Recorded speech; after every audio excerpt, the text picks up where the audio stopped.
All I ever wanted to do was be accepted, and want it.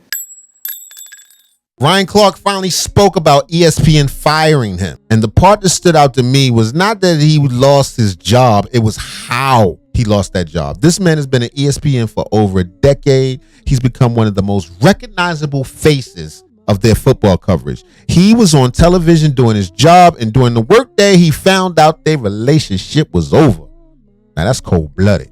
Now, I understand that business is business. ESPN does not owe anybody lifetime employment. Contracts end. Ratings change. Companies restructure.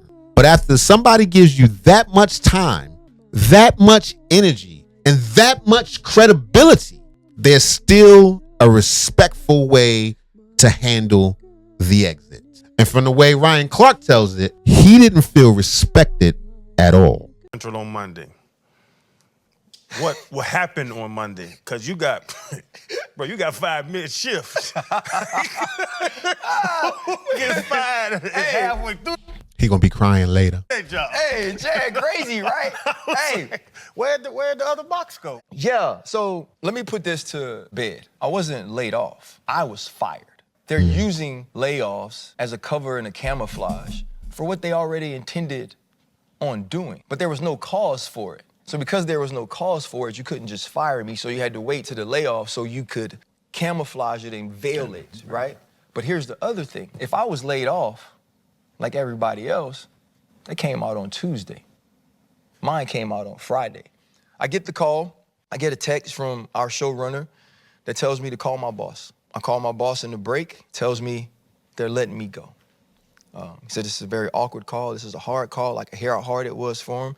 And if anybody was going to call me that was anywhere on the executive level, whether low or high, he's the person I wanted to, the way he's fought for me and rode for me. And he said, our friends, jokingly, at Outkick had the story, and we're going to leak it. Let me tell you why I know I was fired. Because during the season... Now, if you don't know what Outkick is Fox News Sports, but not Fox News Sports on the internet. You feel me? Same sort of perspective, same type of people, allegedly the same values. After some of the Kyron Lacey news broke, there were people on our network along with me that said something about it. Both of those people. During the season, after some of the Kyron Lacey news broke, there were people on our network along with me that said something about it. Both of those people apologized, as did I. I didn't want to. And I was told I couldn't come to work if I didn't.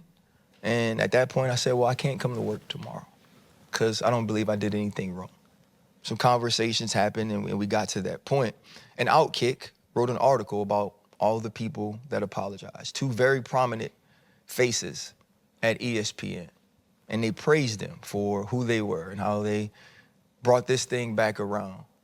And they bashed me, talked about how negative I was, and spoke about me in such a nasty way. And I sent an email, and I was very poignant in saying, you have to watch who you listen to about me. There's certain people who want to paint me as a certain thing, certain people who want to devalue my voice, certain people who, no matter what I do, with all the great I've done, they've never mentioned that. But in this case, there are 3 people who are very important to this network, who all did the same thing, who all responded in the same way. And only one of us was vilified, and only one of us was a black man.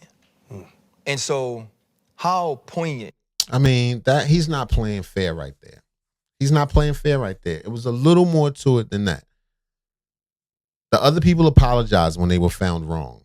This was about the young man who played football, that got into a car crash, and ultimately 2 people lost their lives, right? And Ryan could not believe it. He stood by, I believe the young man was his teammate at one point, but he stood by the player. And when evidence came out showing that the player was wrong and that he was indeed, this young man also had taken his life, but that he had indeed committed this crime or this the accident, he was at fault. Other people who took on that position that he was not at fault ended up giving apologies. Ryan did not. And, you know, if you know anything about the Fox News crowd, they don't like that too much. how purposeful is it to make sure that that's the exact They like you humble, boy. same publication that gets the story that I'm going to be fired? Because you know what they're going to do?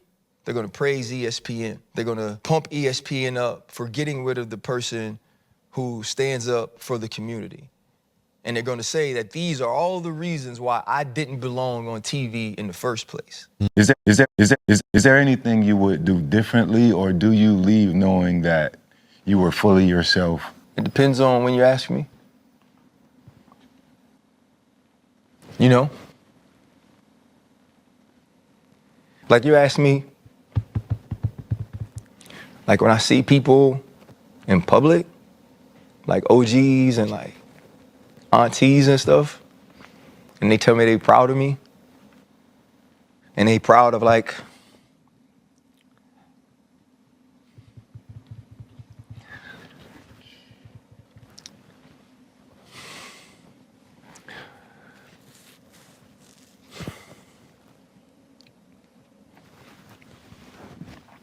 and they proud of like the way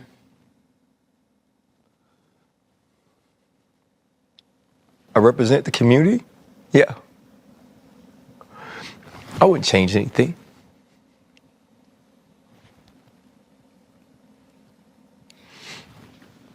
Because that means the world to me. You know, or like when I go home and this kid, you know, from the West Bank is like so accepted in New Orleans now. Like I wouldn't change that. You know, never. You know, like all I ever wanted to do was be accepted. You know, and See, that's the part where people are going to debate. Some people are going to hear Ryan and say, "Oh man, pick it up, get yourself, get off your back, stop crying, you bitch ass." But I do not think he's crying because he's losing a paycheck. I think the grieving is the fact that he spent years trying to prove he belongs somewhere, and then realized that belonging might have always been conditional. That's the best way it could be. You know, when you put your heart and soul into something and you expect to get something out of it, you expect to have those same feelings reciprocated, and it sucks when you don't. The lesson I think everybody should take from this: stop confusing the company's appreciation with loyalty. ESPN may have appreciated Ryan Clark. They may have promoted him, paid him well, and placed him in major programs. But when the business calculation changed, they made a decision that they believe was best for ESPN. That's what companies do, regardless of race, creed, or otherwise. So employees need to think the same way. Build your name, build your own platform, own your audience, save money. Create something that cannot disappear because one executive has a meeting. Ryan Clark had the pivot. He has relationships. No, Ryan Clark has the pivot. He has relationships. He has a recognizable voice. He'll be fine. Let's just say that. He'll be fine. But imagine giving one company 12 years and never building anything that belongs to you. That's the real danger. Your job can love you on Monday and deactivate your badge on Tuesday. My final opinion is this: I do not believe ESPN simply woke up one morning and fired Ryan Clark for no reason. There were probably business concerns, personality concerns, controversy concerns, and internal politics involved. And not to mention the black hand side. But I also believe the way they handled the situation showed him exactly how temporary corporate acceptance can be. Ryan Clark may have believed he was family. ESPN reminded him that he was talent. And talent is valuable only for as long as the company believes the value outweighs the complications. So the question is not whether ESPN did Ryan Clark wrong.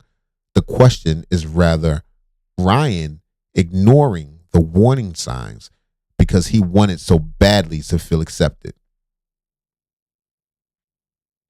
I don't know, man. Let me know what y'all think in the comments.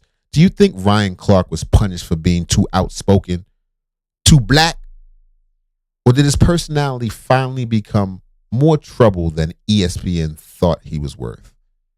Anyway, if you like that video and you want to see some other dope videos, check out this one. We worked hard on it for you.